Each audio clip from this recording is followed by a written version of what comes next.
They found out that there were whole tribes of people in plain sight, running around with no clothes on. That's right.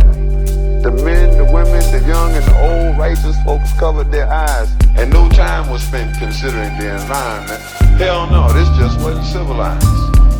And another piece of information they had, or at least this is what we were taught, is that unlike the civilized people of Europe, these tribal units actually fought. And yes, there was some crude implements, and yes, there was primitive art, and yes, they were masters of hunting and fishing, and courtesy came from the heart. And yes, there was love, there was love, there was love. Intertribal communication by drum, but no paper, no pencils, and no other utensils. And hell, these folks never even heard of a gun. And this is why the colonies came to stabilize the land. So the dark continent had copper and gold, and the discoverers had themselves a plan. They would discover all the places with promise. You didn't need no titles and deeds. Then they would appoint people to make everything legal, to sanction the trickery and greed. And back in the jungle, when the natives got restless, they would call it guerrilla attack.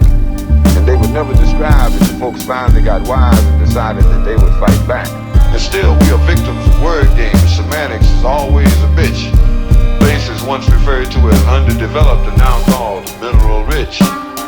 And the game goes on eternally. Unity kept just beyond reach. Egypt and Libya used to be in Africa. They've now been